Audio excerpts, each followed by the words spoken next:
देश की राजधानी के अंदर सड़क पे इस देश का पूरी दुनिया में मान सम्मान दिलाने वाला जो लड़कियां नौजवान इधर न्याय को लेके बैठा है। एक शब्द इसको लेके क्या आप इनके पक्ष में है या ब्रिजभूषण के पक्ष में है?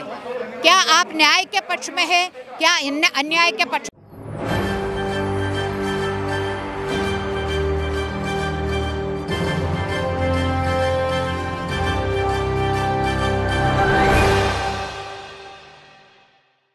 जहां नारियों की पूजा होती है वहां देवता निवास करते हैं। संस्कार और संस्कृति के लिए जाने जाने वाला भारत देश आखिर क्यों अब बदनाम हो रहा है? अब क्यों कहा जा रहा है कि भारत देश में बेटियां सुरक्षित नहीं हैं? अब क्यों कहा जा रहा है कि बेटी बचाओ बेटी पढ़ाओ का नारा धूमिल हो चुका है? आखिर क्यों अब भारत देश के इस श्लोक को जो है उस पर सवाल खड़े किए जा रहे हैं? श्लोक क्या है? यत्र नार्यस्तु पूज्यन्ते रमन्ते तत्र देवता। इस श्लोक को कहीं ना कहीं अब ये कहा जा रहा है कि जहां देवियों की पूजा करते वहां देवता निवास करते, लेकिन देवियों का अपमान तो हो रहा है ना। और जिस सरकार को आपने चुना है वह सरकार ही कहीं ना कहीं अब देवियों का अपमान कर रही है। ऐसी महिला खिलाड़ियों का अपमान कर रही है जिस महिला खिलाड़ी ने कहीं ना कहीं भारत देश का नाम रोशन किया है।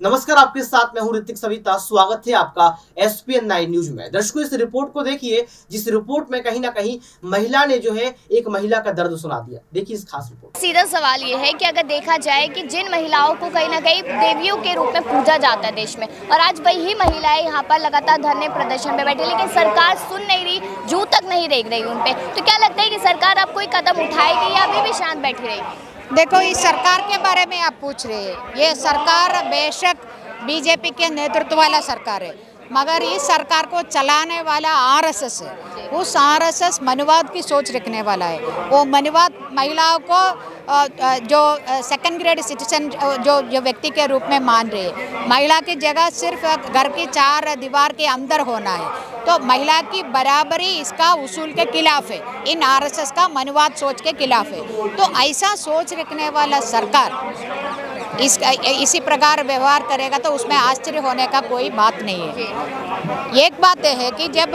ओलंपिक्स में और इंटरनेशनल स्तर पे कोई मेडल जिता के आएगी तो हमारी देश का तिरंगा को बाकी तमाम देश की जो फ्लैग से भी ऊपर उठा कर पकड़ती है, उस वक़्त प्रधानमंत्री के नेतृत्व में, प्रेसिडेंट के नेतृत्व में शाबाशी दिया और जश्न मनाया पूरी देश ने।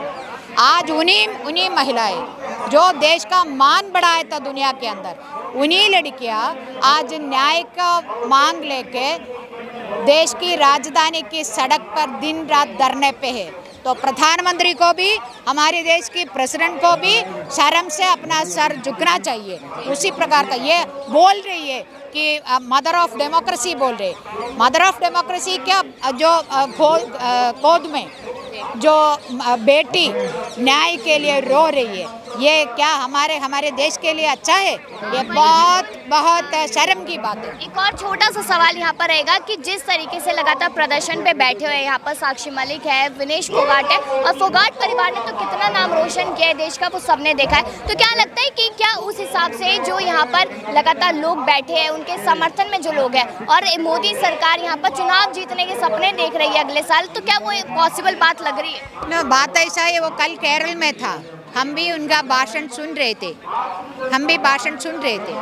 उसमें वो बोल रहे युवाओं को आह्वान दे रही है देश की विकास में शामिल हो।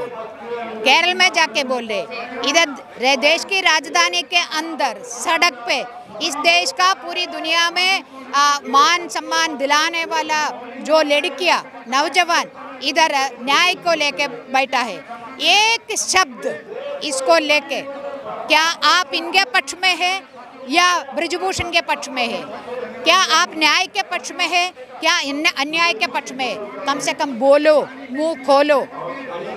लेकिन यहाँ पर जिस तरीके से मोदी सरकार हो गई, योगी सरकार हो गई, वो लगातार ED CBI का शिकंजा लोगों पे कसवा रही है, तो ब्रिजभूषण की भी बारी आनी चाहिए। और अतीक अहमद की भी अगर एक बात की जाए तो अतीक अहमद का जिस तरीके से हत्या कर दी गई, तो उसको किस नज़रिए से आप देखते हैं? इसलिए हम बोल रही है कि ये तमाम पैट्रियार्कल फोर्सेस, तमाम मनी पावर, तमाम मसल पावर, मैचो, वो जो पैट्रियार्कल जो वो ये है, वो तमाम चीज़ें एक तरफ खड़ा है।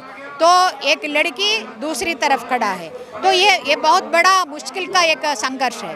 तो इसमें इसलिए हम बोल रहे हैं, ये ब्रजभूषण को ये सही न्याय प्रक्रिया चलाना है तो, चलना है तो, न्याय दिलाना है तो ब्रजभूषण को अपनी जो संसद के पद से हटाना है और सस्पेंड करना है। हम जो लोकसभा स्पीकर को हमारी संगठन NFIW मांग कर रही है कि उनको जब तक ये केस फाइनल नहीं होगा तब तक के लिए इसको संसदशिप सस्पेंड करना है। तो देखा आपने इस रिपोर्ट को देखने के बाद आपको पता लग गया होगा कि किस तरीके से यहाँ पर बीजेपी सरकार को घेरा गया और ये बता दिया कि भारतीय जनता पार्टी जो है महिलाओं की रक्षा के लिए कुछ नहीं करती है। एक तरफ श्रीकांत त्यागी जो कि नोएडा से विधायक थे बीजेपी के, अभी भी हैं, वो जो है एक महिला को मां बहन की गालियां देते हैं। दूसरी तरफ देखा जाए तो ब्रजभूषण शरण सिंह जो है यहाँ पर यौन उत्पीड़न के मामले में फंस चुके हैं, इसके बावजूद भी जनसंपर्क कर रहे हैं, राजनीति कर रहे हैं, लेकिन यहाँ पर ना कोई नेता बोलने को तैयार है। ये कहा जा रहा है कि ब्रजभूषण शरण सिंह कहीं ना कहीं